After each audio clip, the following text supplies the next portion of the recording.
Let's do it. Poison Rana. Ronnie, what up, now?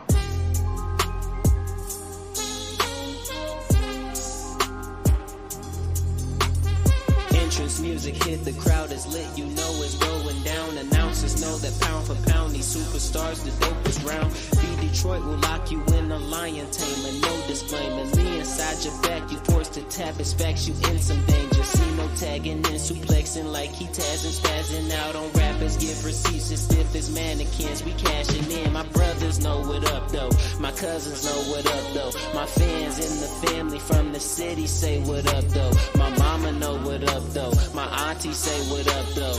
All around the city, if you with me, say what up though. Bring the hammer like it's Valentine, you know we bout that action. Prime breaking through your stable, flaming table used for power bombs. Pristine classics with these matches we putting on. Knees slapping, super kicking, bars strong as Glamazon. Poison Rana.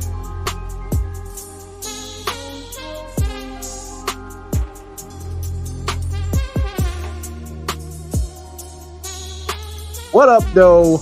Welcome to a very, very special spooky episode of What Up, Though? I am your host, B. Detroit, with my with my frightening partner, Mr. John Cno. I don't know what's going on over there, but we're ladies and gentlemen, if you're paying attention, if you see this video of What Up, Though, you'll see that we have on some very, very elaborate costumes. That's why we sound a little funny on these mics today. But it is spooky season. It's the Halloween season. It's my favorite time of the year. One of my favorite times of the year. Right before my other favorite time of the year. But how you doing, Cno? What's going on, brother? I'm doing good, man. I had to take off the mask. I couldn't even breathe, and I couldn't talk. I couldn't do anything. How you doing today? Oof. Well, you know me. I'm just whooping. Yeah, let me take this. There we go. Oh, For the Halloween spirit, for video purpose, figure we dress up a little bit just for this special occasion. Right. First time. We should do it every time now. We started tradition now. I know. Now we just got to have a costume for every show we have. So, oh man, it's gonna be a lot of work. It's gonna be a lot of work. Can I re-rock it like the Space Cowboy with Braden? Yeah, of course. Yeah, of course. Cool. That's re-rock it. I just throw a different hat on next time, right? There we go. Put it on backwards. What's going on, brother? It's been a long time since we talked. Yeah, it's been a while. I feel like what, mid-September, I guess. So it's been a little over a month now. But I figured we'd wait till right at the very last possible moment before it is Halloween. So we figured we'd picked All Hallows Eve or the Devil's Night, as some might call it there in your neck of the woods. I feel like that's something you guys have taken over. But that's always been like one of the names for the day before Halloween, when all the mischievous actions happen. Yeah, I think we kind of earned the Devil's Night thing here though a while back. It's kind of cooled down. We when I was like younger, like in I'd say like elementary, that's when Devil's Night was really a thing. Like it turned into Angel's Night a little bit, like late 90s, once they started to like try to have more patrol on the streets and everybody stopped burning the entire city down. Then yeah, it got kind of cool. But now it's way more chill. Nobody even really trick or treats anymore, you know? Yeah, I feel like the first time I really heard the Devil's Night thing is when D12 they dropped the album called Devil's Night. That was with their first album, I want to say. So yeah, that's kind of when it kind of went on my radar. Well, it's an actual thing that's coming out of Detroit. So I've always liked that term, the Devil's Night. So yeah, I think they used some like clips from old news shows for like in the album, right? If I'm not mistaken. Yeah. Mm-hmm. Yeah, that was really smart of them, because it was really scary, man. You go to school sometime like the next day, and it's just like half of the blocks are just burnt down. Like it was craziness, absolute chaos. But that's enough about that craziness, man. How's the spooky season been treating you? You've been catching up on some movies and some other things? Yeah, I mean, my time has been a lot more limited than I was hoping for this month. There was some things that happened at work that needed my attention, so I had to be there a lot more than I expected to this month. So I tried to, as much as possible, like squeeze in like either like a horror like short or a cartoon or a movie or something every minute I can, including today. Up until today, I was like, you know what, I got the day free before we record. Let me try to knock out movies, and I did. I watched the entire trilogy that we'll definitely discuss on this show. But before we talk about spookiness and Halloween, first of all, thank you for leaving feedback for the Bound for Glory show with me and John Pollock. You can listen to the review right now at postwrestling.com, the cafe. But let's hear from you, from your voice. Like, what did you think? It was your first ever TNA show, right? The first time going to this field house to watch a wrestling show. Yeah, actually, that was my first time being in that building before. Ooh.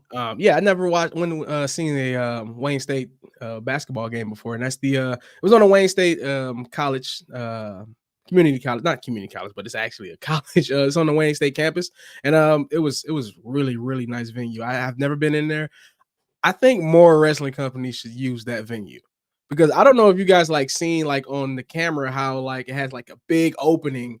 Like or like the backside, like I was wondering what that was. It looked amazing. Yeah. I was waiting for somebody to jump out of there, or run out of there, or do something. It looks really cool. Like it's like is that supposed to be like the entrance way, or where they come out? That's everything is right there. It was like the merch table was there, and I think they had like tables for signings and stuff right there. So it's everything in one aisleway. Like you just as soon as you walk in, you can go get your merch and go.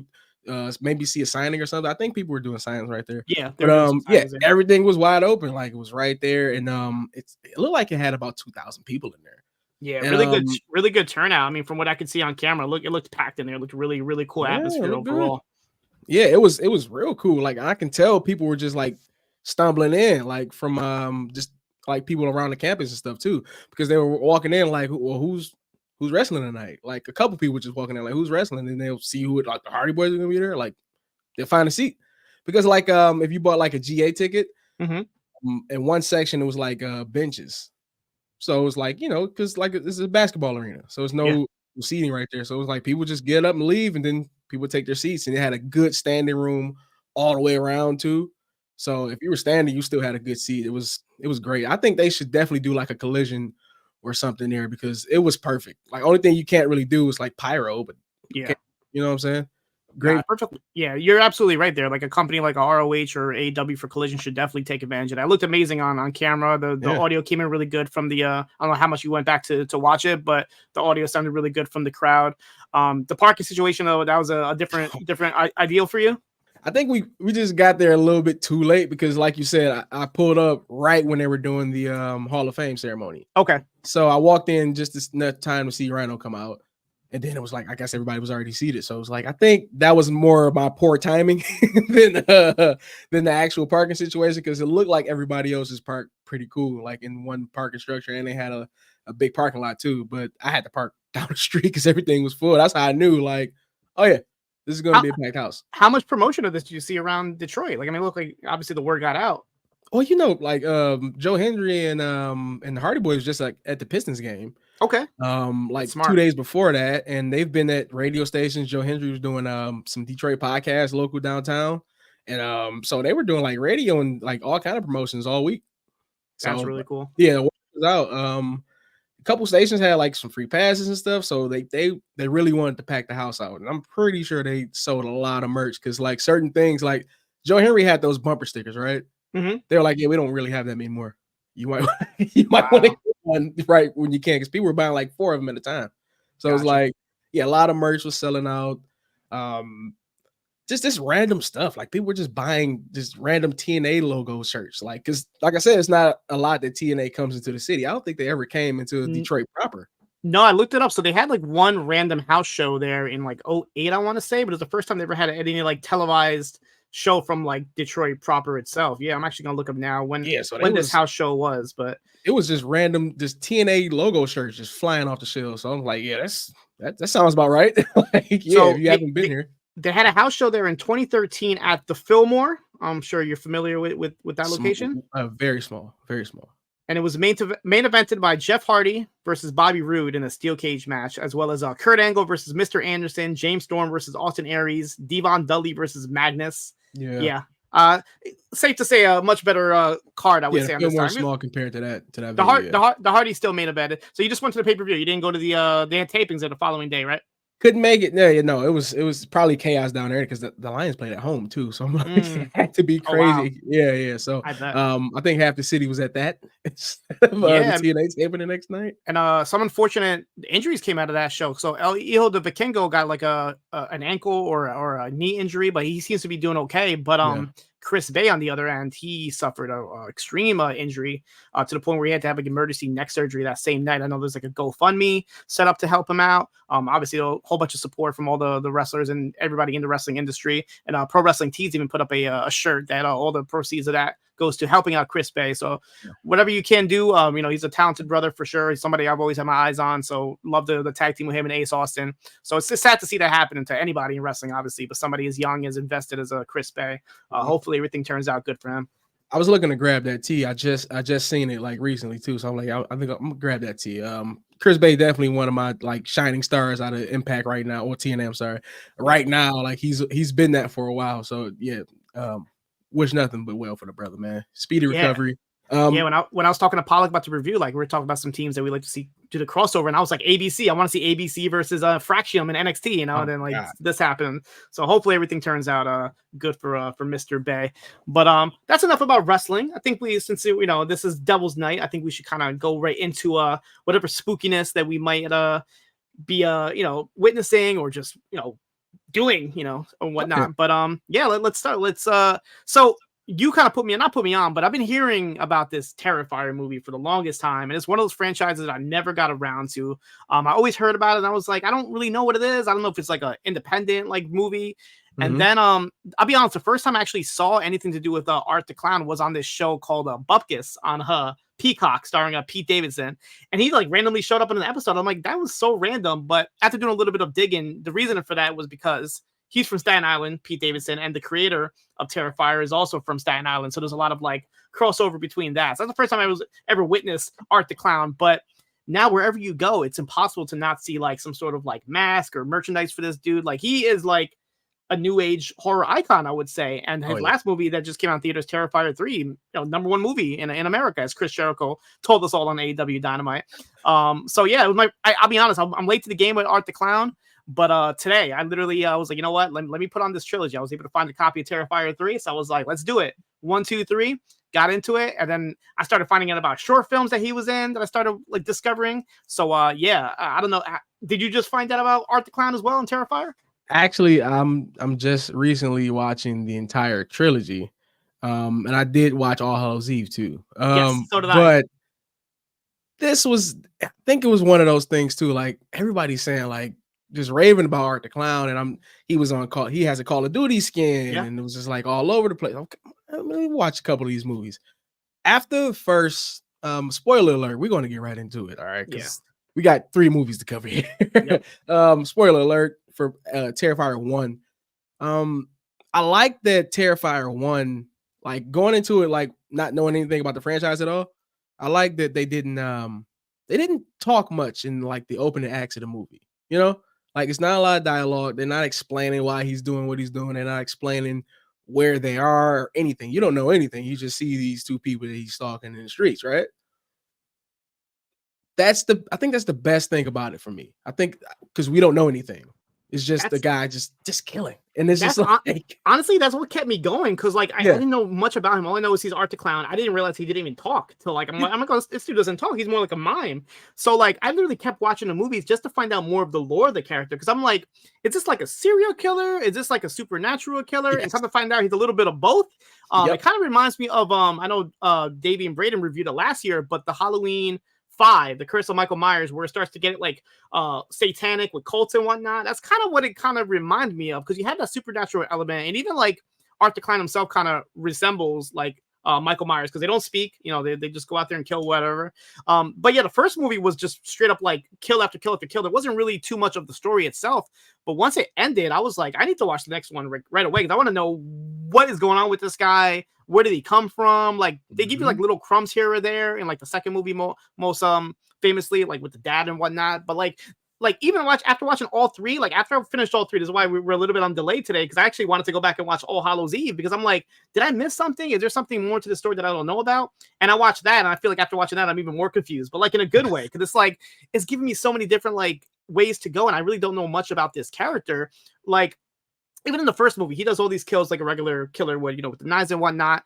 And then like halfway through the movie, dude just takes out a gun and starts shooting. And I'm like, wait a minute, he uses guns also. So like that was really cool to see, like a serial killer or like some sort of monster that like uses all types of weapons, like anything he can get his hands on, he uses it as a weapon. And yeah, after watching all 3 movies and like the short films that came out prior to that, I still don't know like what the full story of this guy is, and it kind of like intrigues me. I know they're working on part 4 now, so hopefully they can go a little bit more into the lore of this character. I'm really intrigued at where he came from and how he operates. Honestly, Yeah, I like.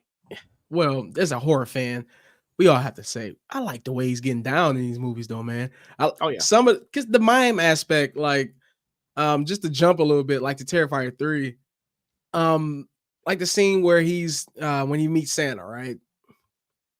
The beginning of that scene, it's all comedy.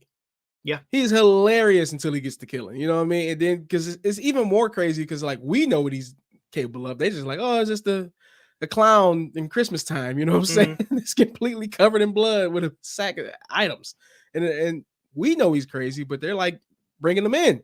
You know what I mean? And so like that's all comedy. He's not saying anything. His facial expressions are spot on. This I don't know the gentleman who's playing Art the Clown. I have to let me check it 1 second, but he's brilliant. Like when it comes to his mind work, because how could you make me laugh in this horror movie so loud just for playing with Santa Claus, man? This is a different kind of like serial killer, like main boss right here, man. This is I think he's the king right now when it comes to He's who else? Like, what's the he's pretty much it. I mean, like we might talk about another movie that I saw I don't know if he's on that level just yet, but as far as like Art the Clown, like I'm looking at it right now, he was established back in 2008, so he's going on almost 20 years now. So a little background on Art the Clown: he's created by Damian Leone, no relation to Chris Leone, or maybe he does have relation, who knows. And he first appeared on a short film called The Ninth Circle, as well as Terrifier. It was a short film version of Terrifier. And then both of these were kind of condensed and put together as part of the anthology film All Hallows Eve, which was pretty much marketed towards him. So in the Ninth Circle short, it's basically like you see Art the Clown, but you also see like a devil, you see some like beasts, some like monster looking dude, and I guess Art the Clown was the one that stood out. So they kind of like ran with him. It's okay, he's the person who's gonna bring us to the next level here. But he was actually played by a different person in those shorts called Mike Gianelli. But it wasn't until the actual Terrifier movie itself, the full-length movie, came out in 2016, played by David Howard Thornton, and he's the guy who's been playing it in the last 3 films. So I feel like after I watched the Terrifier movies first, and then I kind of went back and watched the shorts, and like no offense to the original guy, but this guy that's doing it now, he has the face expressions down to the on point basically. So oh my God, good choice on the recast there. I feel like this guy is great, and I was trying to see like what else he's done, and supposedly he did like a Joker like fan film, like him playing as a Joker. So I kind of want to see that, because I can see this guy definitely getting other roles. And like I said, this guy doesn't even talk. He hasn't said a word in all 3 of these films plus the short films, but just his like reactions, just him kind of countering off everybody, and just like the little things he does, like with the little toys that he has and like the little hand signals. It's amazing, and this like creepy smile, like it's fantastic. You can't. It's the smile is Art the Clown. It's the entire thing, because sometimes it's funny, sometimes it's completely terrifying. Yeah, and that's the joy of the movie. But we got a special tie to it, because we're kind of a wrestling podcast, and a wrestler makes an appearance in 2 movies. Yeah, out of the franchise. Chris Jericho dies in 2 movies. Yeah. No. Honestly, I think that was the final push for me to watch this, because somebody had a sign, I think I either Collision or Dynamite, that said like Chris Jericho dies in Terrifier 3, and I was like, okay, well, maybe I'll watch it now. Maybe I'll give it a chance. But like the funny part was, he was advertising in Terrifier 2, and unless you stay for the post credits, you wouldn't even see him, because he's like a post credit scene. Because I'm like, where the hell's Jericho? I'm like, did I miss him? Like I even saw his name in the credits, playing a character named Burke, and I'm like, I did not see this character whatsoever. And after the credits is when they show the scene. And the thing I like about Terrifier is all 3 movies connect like really well. They're all kind of like one day after the other, or maybe like a couple years after the other, but like the post credit scene of each one will like directly tie in to the next one. And the third one's interesting, because that's like, you could pretty much call it a Terrifier Christmas, because it's a Christmas horror movie, which I love when they take 2 of my favorite holidays and merge them together. But just seeing Chris Jericho there, now he can boast that he was part of the #1 film in America for at least 1 week. Yeah, this is definitely gonna be tied to my Christmas horror movie list. So yeah, I'll be watching it again in December, like 2 or 3 times. So Yeah. and I gotta watch it again anyway because the ending was kind of a cliffhanger. So I think I gotta watch it again just to soak up everything. I might watch the whole franchise again, man. I'm not mad at that. Terrifier 1 being like 90 minutes Yeah. was perfect. Like that's my horror movies. My horror movies I like are 90 minutes in and out the door. These 2-hour horror movies. Terrifier 2 is a long movie. Oh yeah. It's a little It's too a long. long Yeah, movie. it's a little bit too long. So like number one is like you said, it's a perfect length, 90 minutes. Mhm. So you won't get much story in the first one. You'll pretty much just get like the gist of what Art the Clown does and his style. But it's That's pretty right. much like kill after kill after kill. There isn't really like a full length story, but started with the second one, you really start to learn about the character Sienna and her background. And we still don't have like a total like idea what's going on. Like this is just like a theory that I have, but like obviously I feel like the dad is somehow involved because the dad is like a comic book artist and he has a sketchbook where he has all these like characters and kills. So Art the Clown is in it. So in a way, I feel like he must have designed him one way or another. And the fact that his name is Art the Clown and this guy does art like comic books, it makes you think that there has to be some sort of connection. The ending of part 2 does get a little weird with the supernatural stuff. Like I still don't understand what the hell happened with the Sienna kind of turned into like a Wonder Woman character, and then she has this magical sword and whatnot. So that's a little weird, but I do see how it's going to somehow connect, and we just don't know that like how it connects. But there has to be some sort of connection between the father that passed away and Art the Clown. It has to be, right? Like Yeah. I was thinking that, but that was kind of a reach for me. I didn't want to keep running with that theory, but I'd never Googled it either. I'm pretty sure somebody got a fan theory going on with it.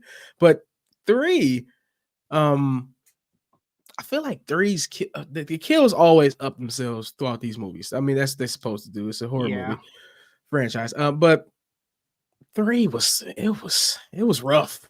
It was rough. It like toward the end, the stunt with the kids and stuff, and it was just like, all right, man. Like I was having fun until now.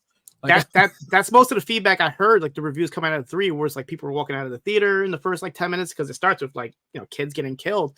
But funny, not that it's funny, but like after watching the trilogy and going back to the short films, the first short starts with kids getting killed. pretty much. Yeah, so it's like he's always been doing this, but I guess like people didn't realize the lengths that Art the Clown would go to. But he has no boundaries. He'll kill old people. He'll kill young people. He'll kill whoever is in his path. Honestly, one of my favorite kills in the entire trilogy, I think, is when they're in the Halloween store and there's like the guy behind the register and he's like, yo, dude, like you're going to pay for this or whatever. And like, he's taking out all these things out of it. He has a bag full of like tricks that he carries around. And the dude's just like, yo, you're going to pay for this. And they get into it, whatever. And just the fact that like he can kill somebody without saying a word is fantastic. I love it. It's the black bag of tricks is the scariest thing. Like you would think it'd be something else. Like he was Santa Claus, but still had a black bag, like a garbage bag of things. It was like you would think it's bodies in there too. Like no bodies, just items, just random things. Like just random things to kill you with. But I like that was a good kill actually.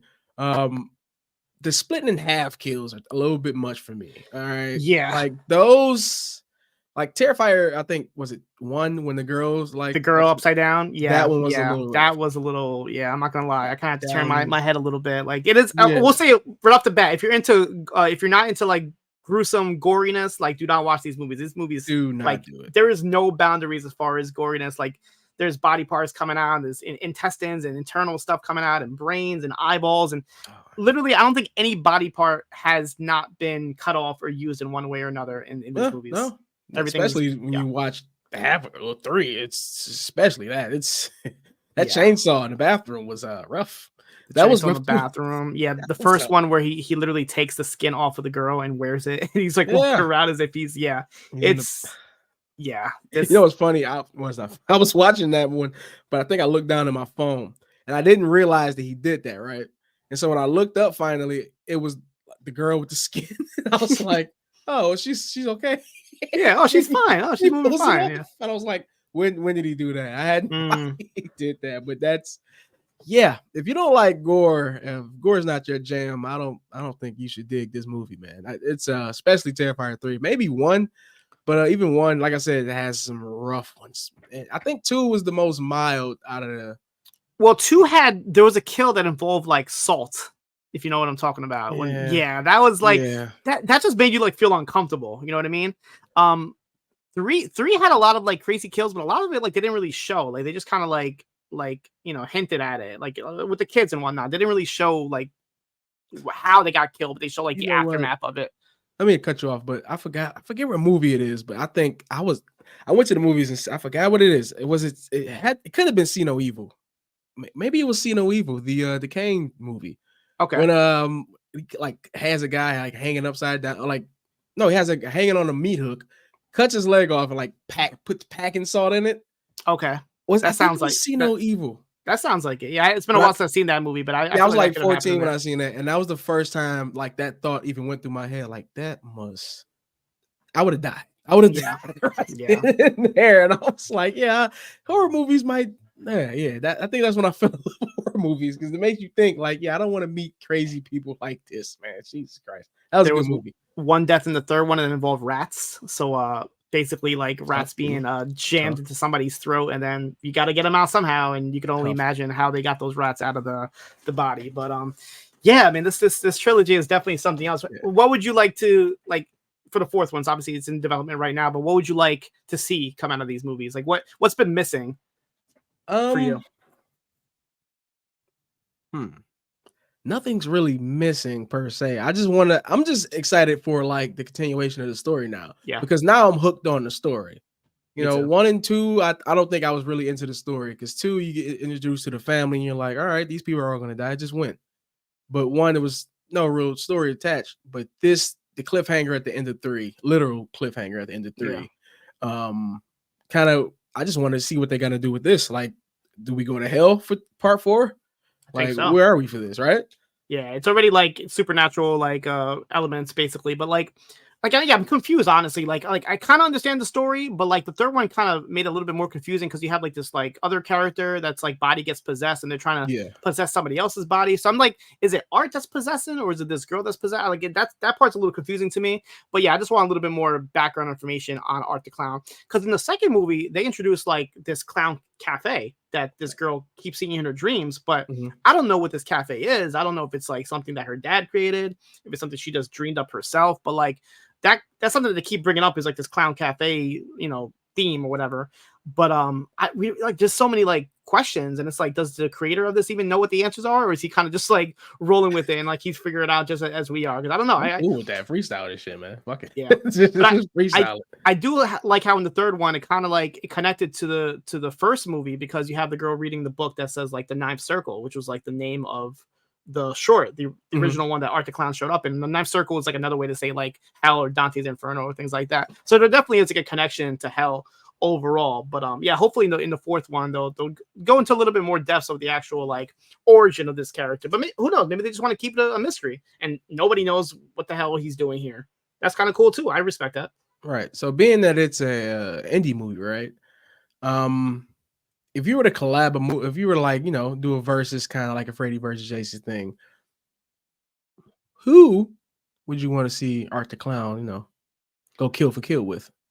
I feel like the first thing that pops in my head would be like a Pennywise, because they're obviously both very similar, right? They're both clowns, but like I know like when the creator of this like was making Art the Clown, he said, I was reading like an interview, he was like trying to do the opposite of Pennywise. So instead of being all colorful, he made Art black and white. Instead of having, you know, Pennywise cracking jokes, Art the Clown's quiet. He doesn't say anything. Pennywise has hair. Art doesn't. So maybe, and they both, I feel like they're both really similar. They both have like demonic like backgrounds or, you know, monster something in them. So I would like to see that. But another one I think would be kind of cool would be like Ghostface from Scream, because I feel like he's a little funny as well in ways. He doesn't talk either. Well, we don't see him talk, but unless he's on the phone or whatever. True. But that'd be a pretty cool thing. Like Art the Clown versus Ghostface, I think would be a pretty good battle. But I feel like Ghostface would just get murdered because Art is like, he doesn't. So spoiler, it's a real demon we're talking about here. We've been spoiling the whole movie, but every movie he dies and then he somehow finds a way to come back. So he can't die basically. So I feel like Pennywise would be the closest thing to him as far as like somebody who doesn't die. But yeah, unless you bring in some old school guys, you know, Jason or Michael Myers, I feel like they can kind of go toe to toe with Art the Clown. But I feel like Pennywise I think would be my bet. What about you? I think Art the Clown's final boss is Freddy Krueger. Okay. Freddy talking to him while he's saying nothing. And like I can piss him see off, yeah. Let me fantasy book this for a second here. See, let me be the Booker man right here. You know, Freddy's in the dreams, you know, he's coming out in the dreams. He somehow manifests because Ark's doing the killing, same like role that he did with Freddy versus Jason, right? He gets there and he's like not enemies with Ark first. He's just like seeing how he gets down and he's like kind of admiring him, you know, like then he's like, hold on, he's having all the fun, you know what I'm saying? So Freddy starts getting down too, and then they start battling it out. But I can see like Art the Clown, like seeing Freddy and like noticing like, oh, he's a killer too, and they're like doing like a little mime show for him or whatever. Then they start killing people in creative ways. That'll be fun. And it'll make it lighthearted, but it'll be real gruesome too.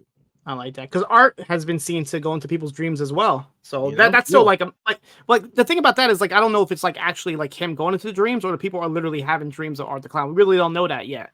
But that's something they could play around with this. You could have like Freddy going into somebody's dream and then Art's already there. And Freddy's like, what the fuck are you doing here? Like, why are you invading my dream for? So yeah, I would like that. I would like to see that. I can just picture Ark's like surprise face when he sees Freddy, you know, the going crazy face because he's so funny when he does that thing. Like it's something else that just popped in my head I totally forgot about. Like they introduced it in the second movie and then they kind of like dropped her, didn't really continue it, but there's like this little girl version of Art that's in the second one. And like we never find out what she is or who she is. Like there is like 1 second you see like a clipping of like some girl that was like brutally murdered or whatever. So you can only assume this is the girl that was murdered, but they never go back to this story with the girl. Like I don't, as far as I know, they never give you an answer of who she is. His vision, right? Like she was never there. Like people would see him and never see her. Yeah. But then like the girl, the Sienna, the main girl in the second one would see her. Even her brother Jonathan, yeah. I think they did see her because there was a point with the possum in the school and whatnot. And he saw the little girl running in the school. So some characters could see them. That's what makes me think that they're somehow connected to the dad, because if only Sienna and Jonathan, the kids of this artist, can see this imagination, this little art girl, then maybe that's the connection right there, right? But they never bring this back up in the third one. Like you see this other girl, I think her name is Victoria, that they introduced in the first one, and she's like a recurring character that's ends up being connected. She's like the Harley Quinn to like Art's Joker in a way, right? But like I'm thinking, okay, is she like the mother of this girl? Because you see her pregnant at one point. But then come to find out she was pregnant with Art. Like it's really, the whole thing is really weird. I need like some sort of graph to break everything down. But yeah, it gives me a lot of like questions, and I kind of like that. I kind of like not having all these answers. And it's not like a movie series like Halloween where you can just keep watching them and find out as you go on.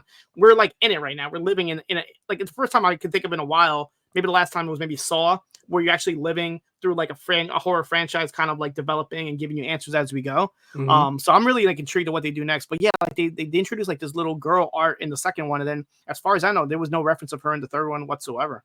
Yeah, never mentioned her at all. She didn't even make an appearance. Like even I thought like at the end when everything was breaking down, when all those entities pop up in the end, she would like be there somewhere. But she wasn't around. So I don't know. Maybe like that girl's like in Ark's head or something. Could be.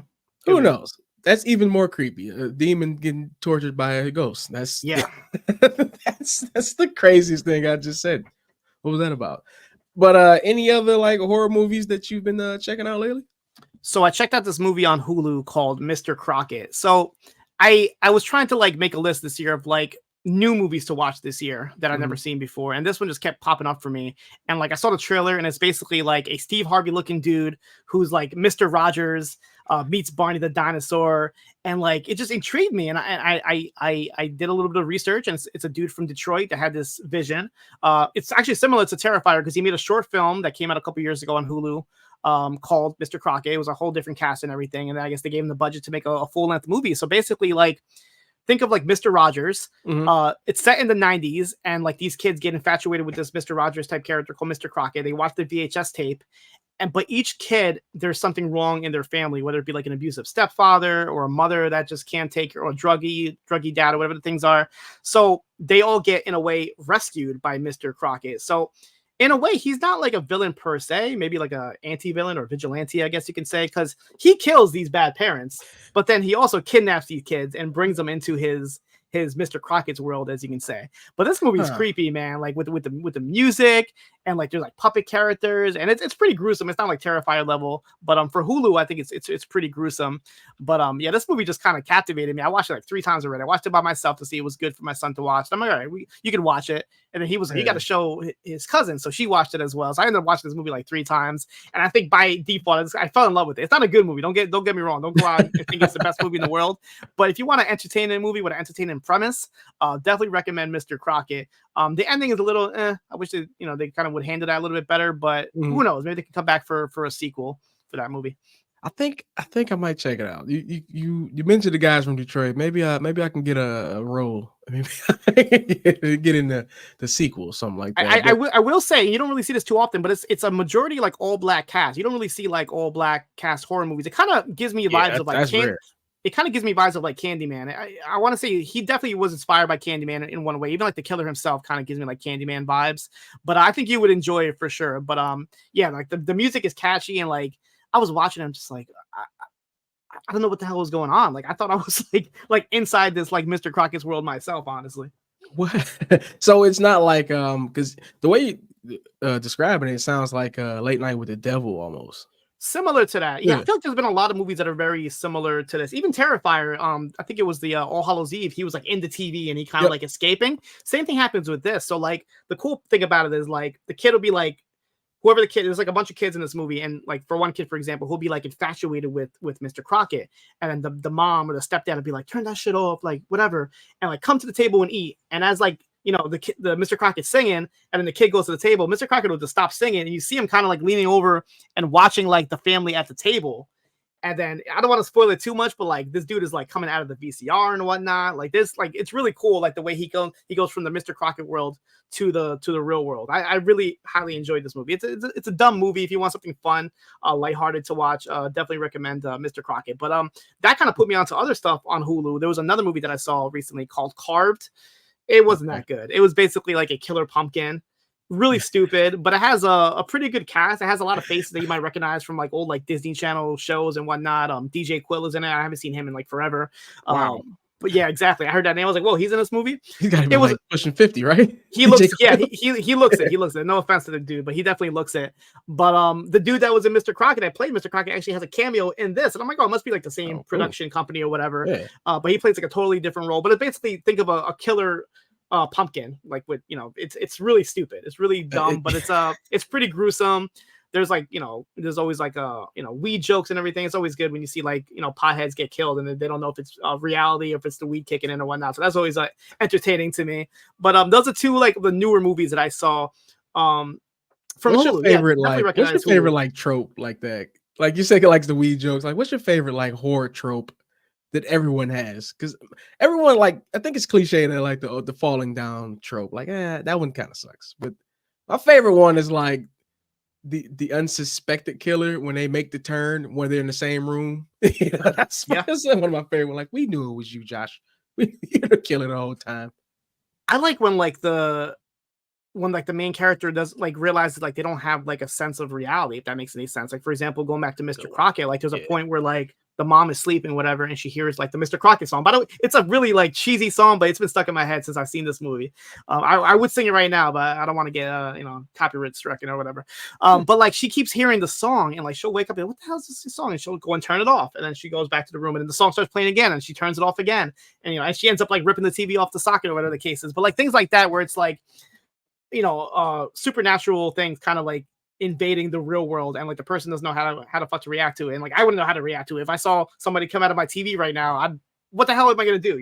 Kill him with this fake knife I have here? Like I can't really do anything like that. It'll work. So yeah, it might work. It might work. But that's always like I think my favorite part of horror movies is like when you just realize like you have no control over what's going on. So I like movies that are based on reality, but when they bring a little supernatural into it and they still keep it like in a way where it could happen in a way. I think that's my favorite part of horror movies. I think I find it that like my favorite genre of horror is like the supernatural anyway. Yeah. So I find it better. I think that the first movie in all of these like series are always better because the supernatural kind of gets like corny when it gets to like 2 or 3. Yep. Like the Conjuring. Like Conjuring 1 is goated. Like Conjuring 2, decent, with the Crooked Man and everything like that. But when you get to 3 and you get the Nuns sequels, it's like those are the Nuns movies. We gotta stop those. I don't know who wants those. I didn't know that the Curse of La Llorona was a part of the Conjuring universe. I had no idea. It is and it isn't. I feel like originally it wasn't supposed to be, and then they kind of like they threw in like a little Annabelle cameo or whatever. So I think they like retroactively they made it part of it, but then they realized that nobody liked it, so now they don't consider it as part of the Conjuring universe anymore. It's weird. Movie for me. Yeah. I wouldn't seen it in the theaters, and I was like, it's not that bad. Like everybody said it was terrible, and then I remember I went and seen it, and that coworker of mine was Puerto Rican. She was like, no, that's a we used to get taught that story all the time. And I was like, what? She's like, yeah. Like, yeah, nobody left the house at night because of that story. And I was like, oh, that's cool. They kind of made a movie off of that trope too. So I didn't hate it though. It wasn't a terrible movie. I don't need to watch it again though. Yeah, I'm trying to think like even like the last Conjuring movie. I think I watched one time. It was like straight to streaming on Max, and it didn't really do too much for me. Like I used to love the Conjuring movies, but I feel like after a while they kind of start getting a little bit played out. 1 and 2 were decent. The Crooked Man was supposed to have a spinoff, and they never really followed up on it. That would have been kind of dope because that was the creepiest part of Conjuring 2. Yeah, they never got the Crooked Man. You're right about that. And then they had like 3 Annabelle movies, 2 Nun movies. Yeah, those started kind of terrible Annabelle movies. Those Nun movies were even worse than Annabelle movies. Who was giving these people all this money? When I found out that Annabelle doesn't actually do anything, she's just a doll. Then I'm like, all right, then what am I scared of? Like, nothing's happening. You know what I mean? It's literally like Warrens, it's everything. Baby. The Warrens were playing us this whole time. 20 years of playing us. Come on, they can't stop getting us with these. They're not always scared of everything. They still got the museum. Would you go to that museum? Oh yeah. I'm down with seeing any sort of spookiness, basically. Yeah, I would definitely be down for that. Because they said it's what's the worst that can happen? Random shit. Like even in the movie, he had like this complete samurai get up. I'm like, dude, where'd you get that? Come on, man. Where'd you get that? Is that's cursed too? The samurai? You have samurai memorabilia in your house. Yeah. I'd see a killer ghost samurai. Why not? That'd be dope. Why has it not been done? I feel like somebody they must have done it like in Japan, right? They must have like some J horror killer ghost samurai or something. Japanese horror movies are they're extreme. Oh yeah. If you watch the original Ringu, you know the original Ring, the original Grudge movies, like those are so much far superior than like the American versions. Absolutely. The American Grudge wasn't, but I feel like it was in a part like the early 2000s where everything was DVD and like you would just watch it because someone had the DVD. And then you won't watch it again. But it was good. It was a good horror movie, though. Not mad at the Grudge. Speaking of early 2000s, we had mentioned Ghostface earlier, but some big news this week. The Wayans brothers are coming back for Scary Movie 6 after missing out on the last 3. So it was the first 2 Scary movies, and then some other company took over for the 3, 4, and 5. But yeah, it looks like they're on board. Like I've just been seeing Marlon Wayans, but I'm assuming like they're all on board, right? Sean and Damon. Okay. I just heard them talking about it on the Breakfast Club this morning. That they're all 3 are writing it. Sean, Keenan, and Marlon. They're writing it together. So, and I'm hoping everybody's in it too. I think so. They got to bring Anna Faris back. I was talking to a coworker about this, and it's like, what the hell has she done? She hasn't done anything. I think she does like voice work, but like the last movie I think that she was in that was like in theaters was a movie called Overboard, which was like a remake of an old movie from the 80s that came out like in 2018. So she hasn't had like a theatrical movie since 2018, which is saying much. So hopefully they can bring her back. But like, obviously we're gonna get the Ghostface, like the parody Ghostface that we're all familiar with. But what other movies would you want to see parodied in this? They always base the scary movies when the Keenan the Wayans family makes the movies. They always base it off like one movie and then like use all the other tropes in the movie.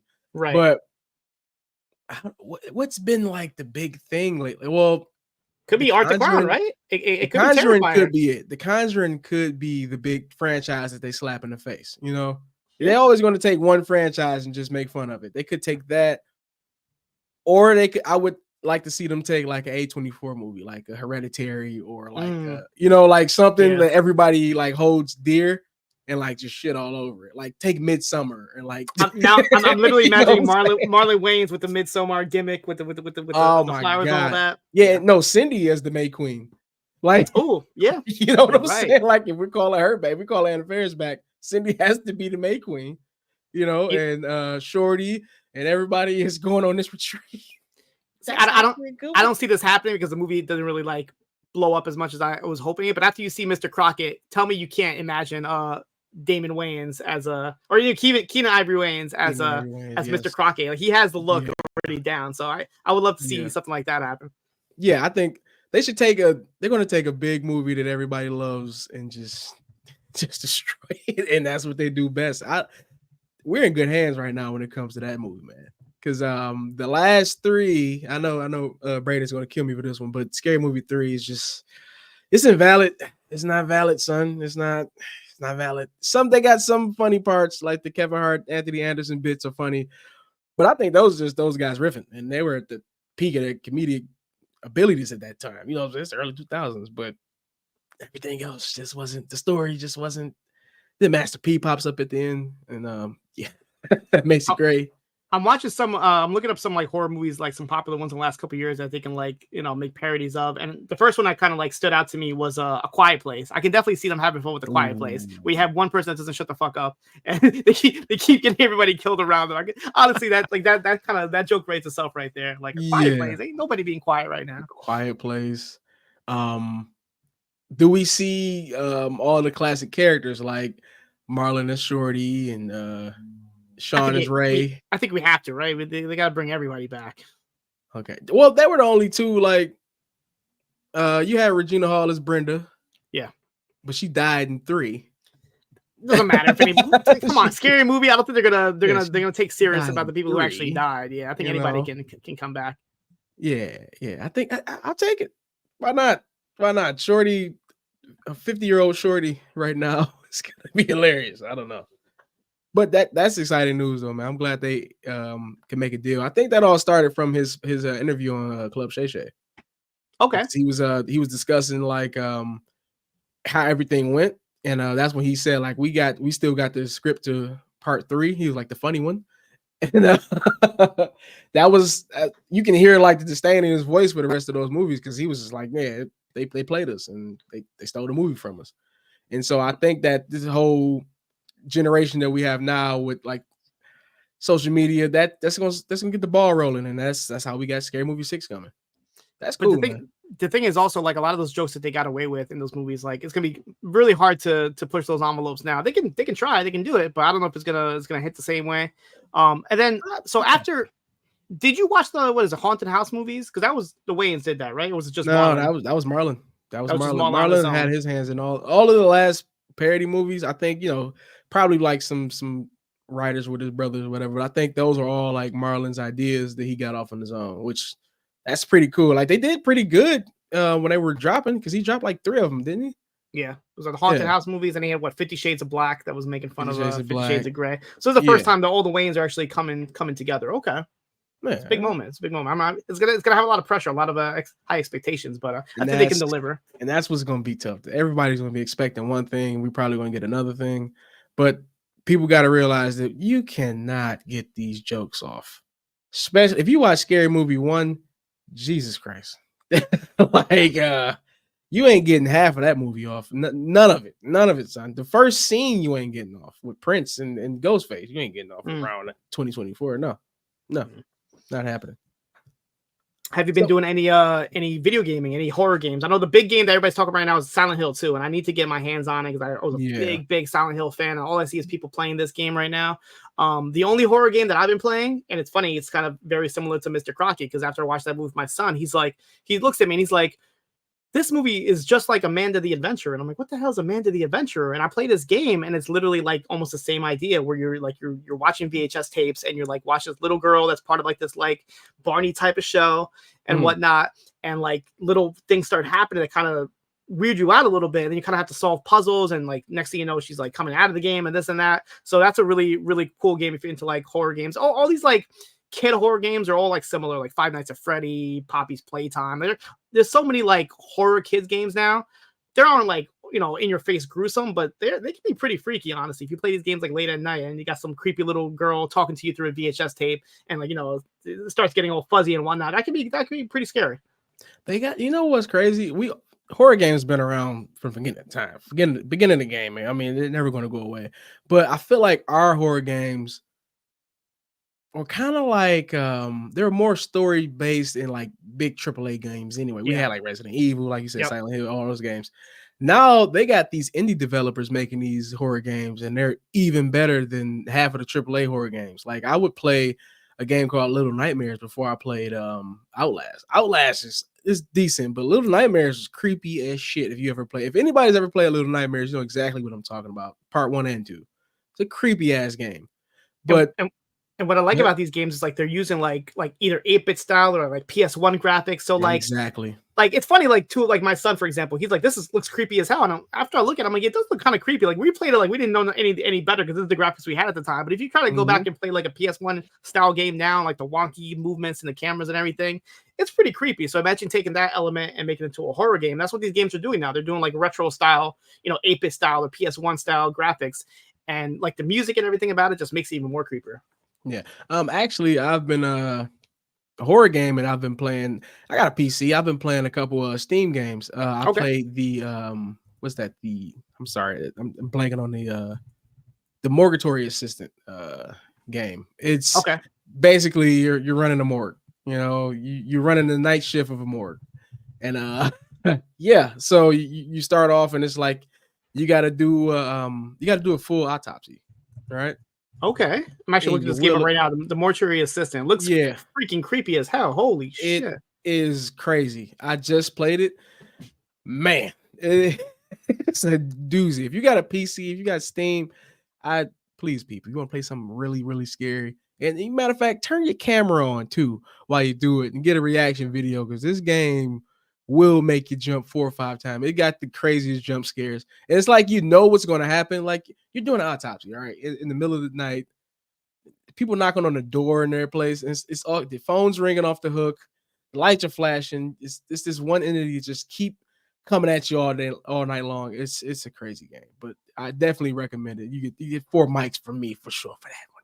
Yeah, I looked at some of the images. It looks freaky as hell. One of the characters looks just like my little friend over here. Exactly. That's the main one that's coming to get you the entire night. And it's like peeking around the corner. Like you'll just be like working. They give you tasks to do, like, drain the blood. So you'll look down and drain the blood, and you'll look up, and it just be something peeking around the corner and go away real fast. And I hate those jump scares. I really don't like that because I'm too big to be jumping in the dark in here. I don't want to break my chair. It's a scary game. If you can't really take that jump scares, man, don't play it. But if you can, I definitely recommend that one. Anything else you've been watching or playing lately, or do you want to go into some listener questions? Video games wise, I've got the new Undisputed boxing game on the PS5. Okay. Yeah, I've been boxing it up. How's that? Been taking some online fights. It's a little blocky. It was an indie game too. They had a GoFundMe for like 2 or 3 years for this game. It finally got funded. It was on the PC for a long time, and then they just released it on the consoles like I think early this month. And I just got it last week, and it's okay. Like the graphics look good, everything looked good. They got a couple licensed boxers. They got the GOAT, Clarissa Shields from Flint, Michigan. But other than that, it's a little blocky. And I hope they get the bag they deserve when it comes to people buying it, because a lot of people are streaming it right now. Hope they get that bag so the part 2 will be even better and they can get even more licensed boxers too. Gotcha. This is the Undisputed game you said? The Undisputed boxing game? Yep. Gotcha. Pretty I've good. been playing this re-released Sonic Generations, but they have like the Shadow level now because the new movie's coming. So I've been playing that, and I knew about Shadow, but I never really knew like his story, and like he has a pretty like dark story, man, like with his Maria and this and that, and I'm like, no wonder this dude's walking around with a gun trying to shoot Sonic. Like he had it pretty rough, he's like a experimented like a hedgehog here that had all these deaths around him and whatnot. So it actually got me really intrigued in the movie that's coming out in December. I know they're supposed to release like DLC with Keanu Reeves doing the voice for the actual video game itself too. So Shadow uses a gun. Yeah, he's got a gun. Yeah, he's got a motorcycle. I'm on Sonic right now because he like fuck all this bouncing off stuff. I don't know if he's gonna have it in the movie, but in the game, he straight up has a gun, and he's like, yeah, I'm not taking any chances right now. Why is Sonic running? Because he has a gun. He has a gun. I will be running too. Jesus Christ. Is they The Sonic, I didn't watch the last Sonic movie. I don't even know if when they added Idris Elba into the fray. I don't know what they did. So he's Knuckles. They introduced him in the second one, yeah. And then he had his own spinoff on Paramount Plus. He had his own Knuckles spinoff. He's all right. He's like your typical meathead dude who thinks he's all tough, whatever. But at the end of the day, he's a little kid inside in a way. But now he's a good guy. He was a villain for like half of the movie, and then he's on Sonic's side, and the big bad is going to be a Shadow for the third one. So Sonic never really took off. I mean, Knuckles never really took off then, huh? Nah, not really. Yeah, okay. Not really. It sounds about right. But some other movies that I saw, not really horror related, but in the theaters, I saw the last Venom movie.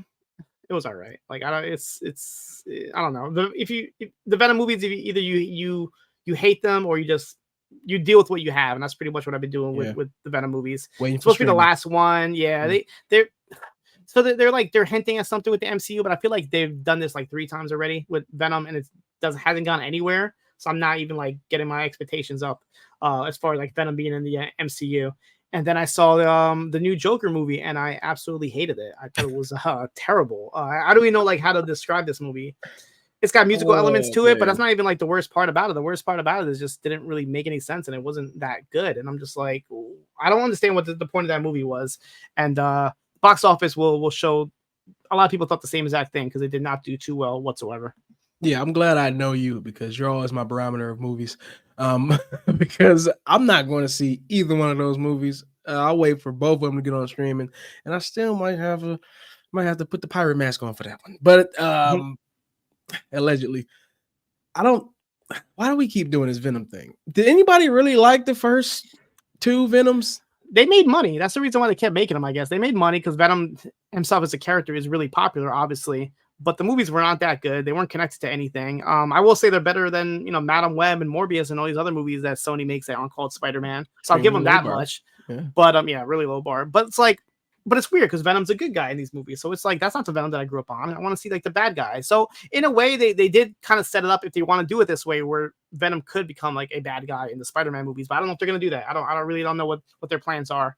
Or what Marvel wants to do because they have to like lease out these characters from Sony if they want to use them in their movies. So I don't know. Hopefully the next go around they can treat Venom a little bit more seriously. I hope so, and stop booking Woody Harrelson to be fucking Carnage. Yeah, that was my least favorite one out of the trilogy. The second one, Let There Be Carnage. That one I didn't really like whatsoever.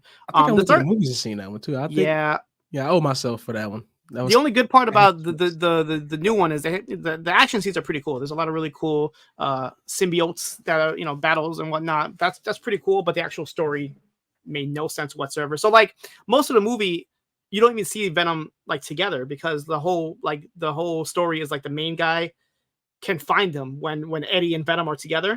Mm-hmm. Like he could track them down and kill them. So literally like almost the whole movie they have to like separate. And it's like, well, what the hell am I watching Venom for if I can't even see Venom? I see Eddie and I see the little, the Venom character on his own, but it's like I want to see them fight. And unfortunately they kind of I don't know if it was like save money or whatnot, but they didn't film too many scenes of Venom actually together. Yeah, I can't do it, man. I can't do that Venom. I'd rather have the Venom, or rather the animated movie with the Venom from the video game than have watch that shit in the fucking theater. I know at one point they were supposed to do like an animated Venom movie. I don't know if it's still like on the table or whatnot, but I would love to see an animated Venom like rated R type of movie. Why not give it to me? With that? Yeah, have him biting some fucking heads off like he does for real and show the blood. That was one of my things too. Like in the first movie when they first showed him like bite a dude's head off, I'm like clean like that, no blood. Cool. Yeah, all right, let's go. They in the new one, like you see a little bit more. You still don't see blood, but you at least you see like some remnants of like body parts in a way. So they tried their best in a PG-13 movie, I guess. Well, that's the problem. Venom shouldn't be a PG-13 movie, right? Like you saw how much money Deadpool and Wolverine made. Just make a rated R Venom movie. Like people are gonna watch it if it's good. Who cares? Dude, first of all, we gotta realize that it's guys my age and your age going to see these movies. All right, yeah. If it's rated R, too bad. You're gonna make the money anyway. All right, and the kids that do want to see it, if their parents are cool, like me, I'll bring my son to see Deadpool and Wolverines. I'll bring him to see a rated R Venom movie. People were buying tickets to see The Wild Robot just to sneak in to see Terrifier 3. I heard so like that movie got a little bit of bump in sales because people were using those tickets to watch Terrifier. But it's like that's actually cool. But like the movie business itself is like on a downward like spiral. It's like why are you prevent the kids from watching a movie. If they want to pay a ticket, whatever, just let them go see it. They're not going to dress up as Art the Clown and kill people. Hopefully not. I don't know. Yeah, hopefully not. I'm just saying, yeah, since the movie theater experience is kind of dying, which means they should start shipping out these popcorn buckets because I need 4 of the Gladiator 2 popcorn buckets. I don't know when they're coming out, but I need 4 of them. All right. Yo, these popcorn buckets they're getting out of hand. Like it started with like the Dune bucket, but then you had like a Wolverine bucket. Now they got like a Venom bucket. They got the Xenomorph from Alien. Like you said, the Gladiator one looks crazy. It's like a AR technology. Like you could actually scan it. MF Doom. I need it. I need we the MF Doom mask. We also need like a Poison Rana, like a popcorn bucket. I feel like everybody else is getting popcorn buckets. Yeah. But Frogmouth. There's some crazy ones coming out. There's one for the new Rock movie, the red one, the Christmas movie. There's like a popcorn bucket that comes with a remote control. It's like, why do I need a remote control for a popcorn bucket? What are we doing? I don't know. Is it heating up the popcorn while you're eating it? What is going on? It's like it starts playing some music or something. It's like I just want to eat my damn popcorn, man. Like, how much are those buckets? I've never even inquired. I bought a regular one when I went to go see Venom. It was a giant Venom. It wasn't even like a design. It was just literally just Venom, Venom drawing on it, and that alone cost me $30. So imagine how much like these special edition ones. I'm guessing at least 50 plus. But the problem is like people are buying these buckets before the movie even comes out. They're like standing outside the theater to buy these things and just to resell them. So by the time you actually go to see the movie, none of these places have these buckets. Yeah, that's what I'm saying. So I need 4 Gladiator 2 buckets so I can keep 2, sell 2 on eBay to some hip hop nerds like myself. Yeah, that MF Doom mask. That's who's buying those helmets. I don't think anybody. So there's 2 Venom. There's 2 Gladiator buckets. So you have the one that you're talking about with the mask, but there's another one that looks like the actual Coliseum. But if you take it and you scan it with your phone, you see like a gladiator battle inside of the popcorn bucket. They can have that one. I mean, that's dope as shit. But that one's probably gonna be way $8. Yeah. Yeah, come on. If the mask is gonna be about $50, that one with the damn AR technology in it is gonna be $100. If you could go back and pick any movie, present or past, and make a popcorn bucket, what would it be, and what would your design be? It'll be maybe okay. Can I get 2? Yeah, go ahead. All right. Batman Forever, Mr. Freeze, popcorn bucket. Okay. That has to happen. And Spawn popcorn bucket. The Violator. Big, I need a Violator popcorn bucket. I like that. Yeah. I'm trying to think. Or I'm sorry, my favorite movie of all time, Dumb and Dumber, Sheepdog popcorn bucket. Okay, so it's like the back of the thing opens up and whatnot. Yep. Okay. I'm trying to think myself. So, all right. So the first Friday the 13th movie, one of the scariest scenes that to this day is the end of the movie when he pops out of the water and he jumps on the boat. I want like a whole like lake. Like a lake popcorn bucket, and every time you go down to reach for the popcorn, Jason just pops out and just stabs you so gently with his machete. Just stabs you a little bit. Just a little bit. And then I guess like one of my favorite movies of all time is Killer Clowns from Outer Space. They use popcorn guns in that movie. They have popcorns and everything, so that kind of like writes itself right there. Have a little popcorn with a little clown popping out of it. So yeah, popcorn buckets, man. I feel like that's the new rage now with movies. That sucks, man. I'm sorry about Killer Clowns from Outer Space. RIP that game. Yeah, very highly disappointing. I tried to play that. I tried my best, but when you have a game that has no story, yeah, it's done. It's done. You're thinking about taking the servers down. I think it was one of those type things. It's like at least you could have like added the story to it. At least give me something to make it worth playing. But why can't they make horror games that like horror movie franchise games the correct way? Because I mean, Jason almost had it. But the Texas Chainsaw game sounds bad. Yeah. The Killer Clowns tanked. It's like now only thing I have that I kind of want is a Puppet Master game. And I think that'd be really dope. That'd be pretty cool. Yeah. Or even like a Freddy game where you just kind of like go into dreams. Like I think Puppet Master needs a reboot now I think about it. It does. It's been a while. A while. So like, okay, so everybody's talking about like AI and how to use it like, positively. Like, I don't know if many games have been using it, but I feel like a Freddy game using AI in a way might actually work. If you can somehow like make the AI design like your actual dream or your nightmare and have Freddy like get involved with it somehow, that'd be kind of cool. If you like somehow write in whatever your dream is and it makes like an actual level that you play. That could be kind of cool, but obviously, there's your negatives with AI and whatnot. Use AI this year. In the Grand Theft Auto 6, I think the NPCs are going to be AI, like AI like talking. So that makes anything they sense. say would be Yeah, that crazy. makes sense for them to kind of like react over like what's going on with you, to see like what you're wearing, and like they can generate like a dialogue based on like, you know, what you're doing in the game. That's Yeah, perfectly fine. that I makes don't sense. see anything too wrong with that. That's right. You want to get to the questions we had? If we had any on the Facebook page? I know you made a Yeah, we post got about it. it. I asked if anybody's been watching anything, you know, spooky this season. We got a couple comments here, and I'm gonna start with Muggin, who says, "It's been a while. My spooky season consumption consisted of Maxine, Blade 2, and I've gotten back into Alan Wake 2. The added feature to reduce the intensity of the jump scares make it inviting." Oh, what do you say, Muggin? You can't take the jump scares? You gotta reduce the intensity? I don't know. Turn it up, monkey. Turn it We're, up. we're just messing with you, Muggin. Heard a bunch of music too. My crate digging led me to Keith Murray's first album. Wow. Lin-Manuel's Warriors album was great. Chromacopia by Tyler the Creator and Meg Thee Stallion's re-release of Megan dubbed Megan Act 2 are dope. I plan on revisiting Hocus Pocus. It's a tradition, and some old Treehouse of Terror Simpsons episodes. Yeah, shout out to the specials. I've been watching a couple of those. When I have, you know, a couple minutes, I throw one on. I watched the new Family Guy Halloween special. It was hilarious, man. You liked it? I thought it was funny. I like Family Guy. You know what I mean? Like, no matter how dumb it is, I like it. Yeah, I'm just seeing like Brian and Stewie dress up as Sonny and Cher. Like, that alone sold me on that. I'm a Family Guy fanatic, right? And I see, because I feel, remember I was saying like I'm not a Simpsons guy. I've never been a Simpsons guy, but Family Guy, their Halloween specials are like near and dear to me. And I think this one wasn't the one. They usually don't miss when it comes to their holiday specials. And the fact that this one didn't come on TV, it's just like a Hulu exclusive. Yeah, they sound like a new deal. Like, we're this, and like I think there's a Christmas special coming out. And it's only going to be on Hulu. I think they just want to get more eyeballs on Hulu. But like you said, it kind of lowers the quality if they end up doing that in a way. This one wasn't the ones they had before when they were like taking Stewie trick or treating for the first time and stuff like that. Hilarious, but this one kind of didn't hit me the right way. I don't know.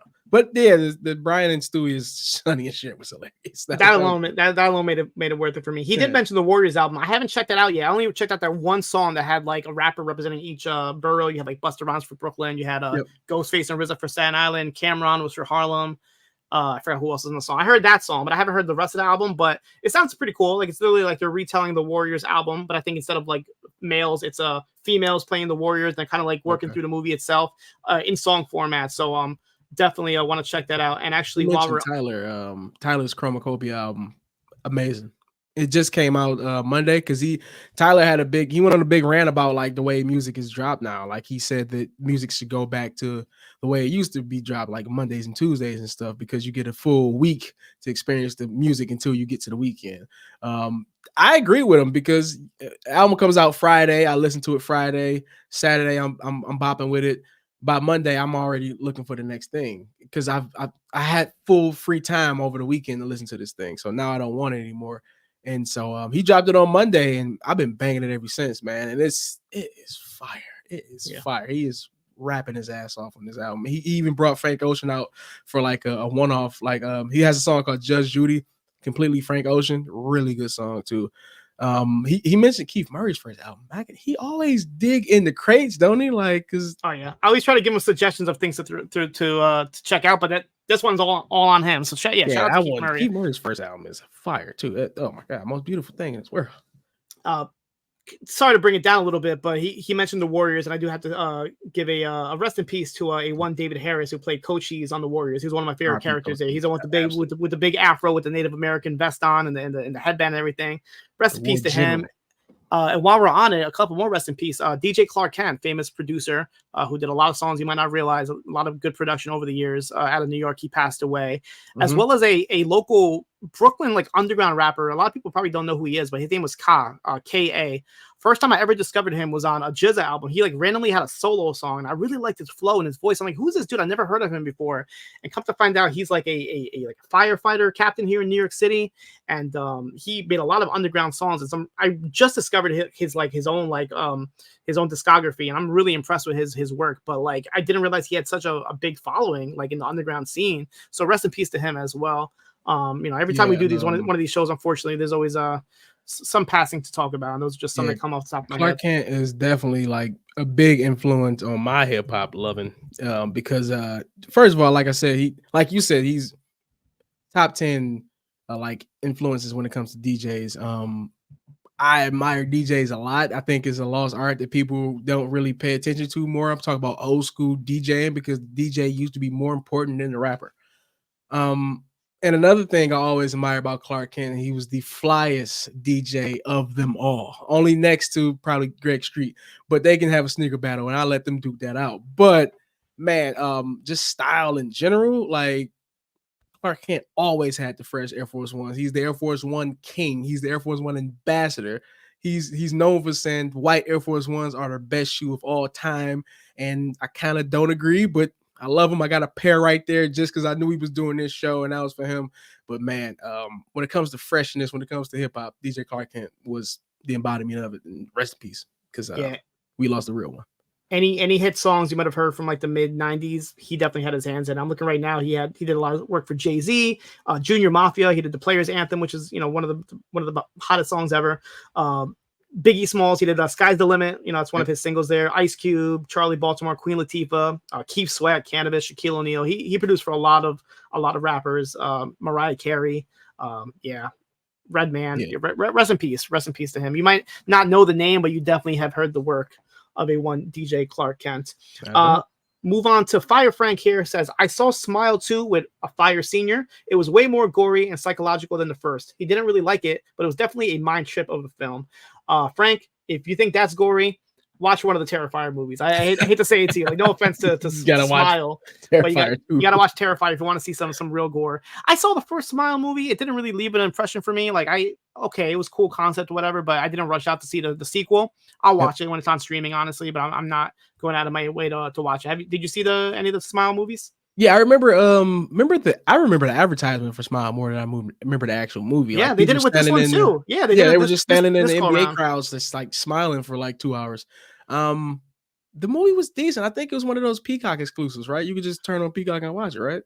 I know it came out like during the pandemic, so it might have had one of those deals where I think it was one of those Peacock movies, and I watched it immediately. The only thing I remember about that movie was like I liked it. I liked the premise of it, but like the ending was kind of like a little weird. Like, they kind of went down that road type of thing. But I'll give the second one a chance once it's available on streaming. The funny part about this movie is you mentioned the viral campaign for marketing and all that. The funny part is when people don't realize it's for a movie. Like, I think I saw a clip for I think it was like the MTV Music Awards, and everybody's like, oh, well, LL Cool J's performing, whatever. Look at this random fan giving this creepy look. And it's like, no. That's the point. That's the point. Like, they literally are. So they don't realize that it's like they're marketing. They think it's an actual fan that looks like that when they did their job, but they got noticed. So they definitely did their job. It was two people standing side by side at an NBA game, and they were like, they're not blinking. My favorite is at the baseball games, because it's like, how is if the pitcher catches this and he's trying to like throw a pitch and you see this freaky person just like giving this weird smile, that would throw off my game, honestly. Oh, yeah, definitely. We're gonna end off here with some questions from one Braden Harrington. He has best horror references, lines in hip hop. See, and that's tough because you put me on the spot. You know what? I can't think of any references, but I can give you entire track. I'll just give you like my top 3 favorite horror rap tracks, because remember, I just sent Nightmare on My Street to the group, and that's number 1 on my list. All right, Nightmare on My Street is number 1. Number 2 is Royce da 5'9" featuring Eminem, Scary Movie. It was on the end of the Scary Movie 1 soundtrack. Remember, it's not on the official soundtrack, but they played it while the credits were rolling. Mm-hmm. That's number 2. And number 3, I think we're going to say Ludacris's horror. I forget what it's called, but Ludacris had a whole like Halloween like freestyle, and it was crazy. It was crazy. You know what? I take that back. The entire Freddy versus Jason, Jadakiss, and Fabulous mixtape. Yeah, that was a great mixtape. That's number 3. The entire mixtape. I'm trying to name some that you didn't mention. So the first one pops in my head is Mind Playing Tricks on Me by Ghetto Boys. Like that whole video, like when the video can accompany a song, like that's a great, they got the whole like Bushwick Bill dressed up as Chucky chasing people around in the video. Like, that's a classic one for me. Diary of a Madman by Gravediggers is another one where the video accompanies a really like spooky sounding creepy song.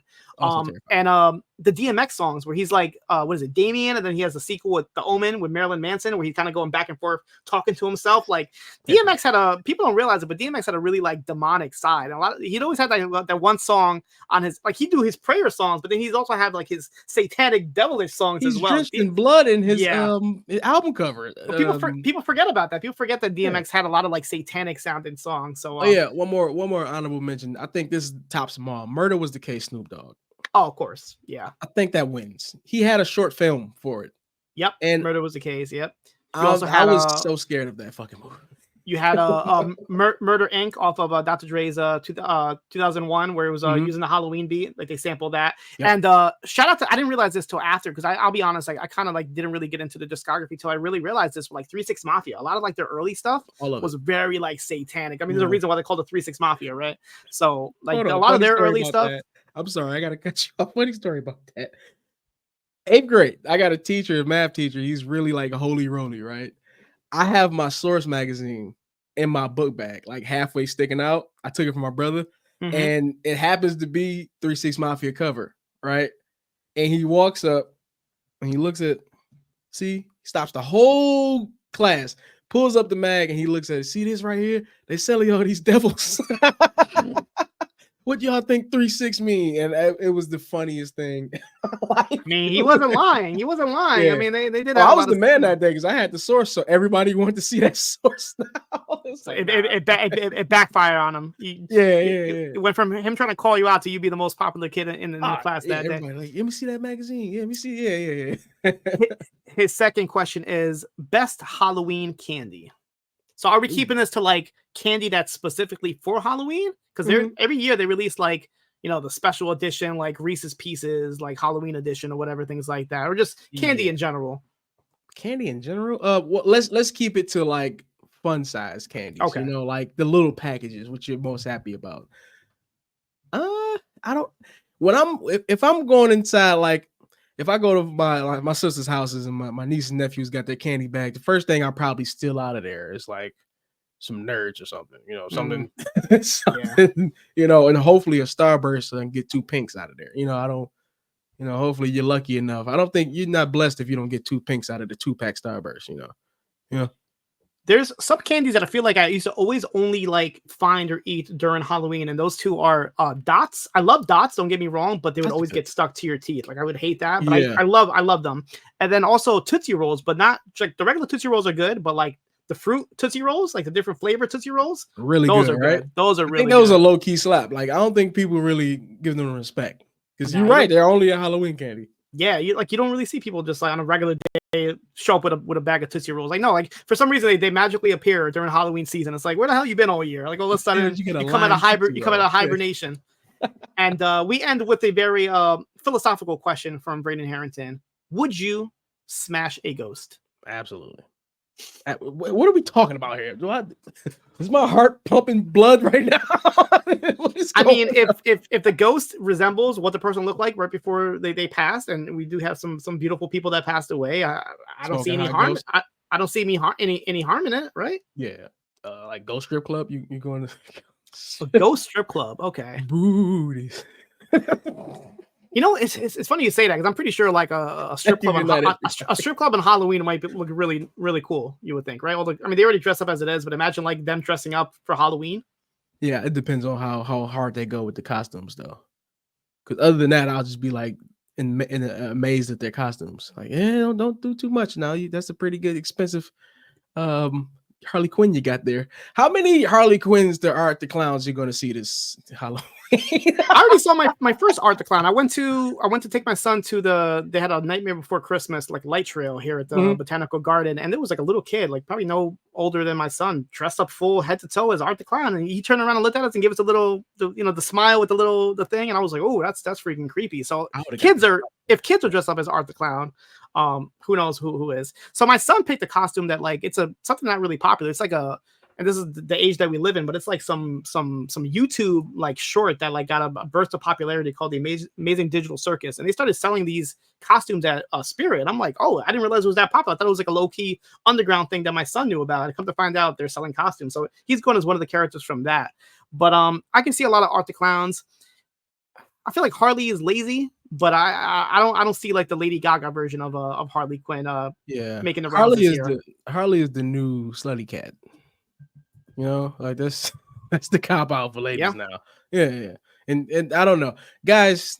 If you're gonna throw on your costume, get creative. I know it's tomorrow. It's it's What Up Though Wednesdays.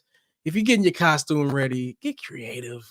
Get nice. Take some pictures. Send them to the Poison Rana chat. Let us see what you're doing, especially if you're gonna dress up as wrestlers. That'd be cool too. So you plan on going out anything tomorrow? Yeah, this cheap mask that I got. I was literally like, you know what? I'm just gonna dress up as I'm gonna make my as my son, as the kids call it nowadays, OC, original creation. So I'm gonna do my own original creation and kind of find things around the house and make my own costume because that's cool when people can't realize what you are. But actually, I pulled up from USA Today the most popular Halloween costumes of 2024. So I'm just curious if any of these are things that you might want to dress up as. So according to this, the most popular costumes this year are Beetlejuice. I can see that with a new movie coming out. Ghostbusters, which I feel like is like a thing every year. Like every year you see Ghostbusters, right? I feel like that's a cop out. It is. It's pretty simple. You're wearing a jumpsuit and you're wearing a jumpsuit. The Witches from Wicked. So that movie's coming out this year. So I guess you got some Wizard of Oz influence with that. Deadpool and Wolverine, which was my son's original idea until I realized that everybody and their mother wants to be Deadpool and Wolverine, and those costumes are nowhere to be found this year. So that's something that was off the table. We have Inside Out 2. So Inside Out 2 is something that you can easily do. You can everybody can have a different color shirt and be like the emotion, right? You have the person that's sadness wearing the blue shirt. You got Joy dressed up in the yellow shirt. So okay, that's a really easy costume to pull away. Off. Exactly. Terrifier, as we mentioned, that's on the most popular costumes this year. And then some TV shows here. We have Wednesday. Okay, so Wednesday Addams is still pretty popular, it looks like. The Dallas Cowboys cheerleaders. Is that really a costume, or is that just being lazy? You know what? That's always a costume, though. But being the fact that they've been terrible for all these years, I'm surprised it didn't dip in popularity. Well, that's the reasoning for this, according to this article, is because of the new Netflix show. There's America's Sweethearts, based on the Dallas Cowboys cheerleaders. So because of that being one of the most top watched shows, that's causing this. So Bridgerton's up there too. What's that? So is Bridgerton up there too? No Bridgerton costumes. They just had a big controversy with like a Bridgerton ball in Detroit. Yeah, it was hilarious. These people were pissed off in ballroom dress gowns. It was so funny. They're downtown in the rain. So funny. We also have Ray Gun, famous breakdancer from this. I've seen some good Ray Guns this year already. Yeah, it looks like we have a couple's costume here in Taylor Swift and Travis Kelce. So I guess that's pretty simple. Somebody dressed up as a football player, and the other person's a pop star in a dress. And we'll end off with this. Always a popular costume every year. Presidential candidates. So I'm sure we'll be seeing some of that. Pretty sure we won't see any racist presidential candidates or people dressed up like Diddy with pretty sure we won't see any distasteful Halloween costumes. I'm pretty sure we won't. It'd be quiet Halloween. I'm sure we'll see plenty of Diddy's, plenty of Costco guys. November 1st is going to be crazy social media day because it's going to be all the bad people are going to be getting canceled left and right. So but no worries, we won't be canceled. We'll be here for another episode next month. Hopefully we don't get canceled. No, we're not going anywhere. But this has been another episode of What Up Though, the spooky season edition. Everybody, thanks for listening. And if you got time, head on over to Chop Tees. Check out that beautiful logo right there on the side of the screen, and you can get a t-shirt or a hoodie just like the one I got right here in the back. It's a really, really nice hoodie. I wear it all the time. People compliment the design. I tell them where it's from. They check us out. Look at that. That's how it works. ShopTees.com. ShopTees.com. Get all the merchandise. I know the Poison Rana boys just put up a new Frog of Doom, Lucha Frog of Doom art that they put out, which is beautiful. I already got my shirt and my hats coming. They're on their way, including kid size. So if anybody out there with kids, we got some kid size Shop Tees merchandise as well. So make sure you check that out. Support each and every one of us as best as you can, and have a wonderful and safe Halloween. Make sure you inspect all your candy. Make sure there's no razor blades and all this other stuff that Art the Clown was going to put in there. Be careful out there, everybody, and enjoy Halloween. Make sure you just have fun this year. Have fun. Yeah. Super sad I couldn't make Loomis night tonight with the boys up in the that would have been extra dope. But I've been seeing the pictures. I've been seeing the pictures pop up. Shout out to all those who dressed up as Loomis this year. Yeah, super dope concept, man. That bar crowd is going to be crazy. People are going to be bugged out by seeing 10 Loomises walking up the street. Shout out Brandon Davey, man.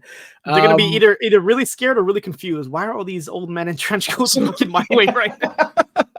Like, what is going on? Why do they have small fake guns? What is going on? They keep saying he's evil. Why are they all drinking red wine? They have flasks. But yeah, man, you can follow me at Cool Game Big B on Instagram. Check me out. I'll be in the Facebook group sometimes, poking my head in there and see what everybody's talking about, dropping some dope pictures from the live events that I go to. Cno, where can they find you? Cno Evil, CNO EVIL on X, on Instagram. I'm in the Facebook group as well. If you need anything, drop me a message and we'll be here to answer any questions you have.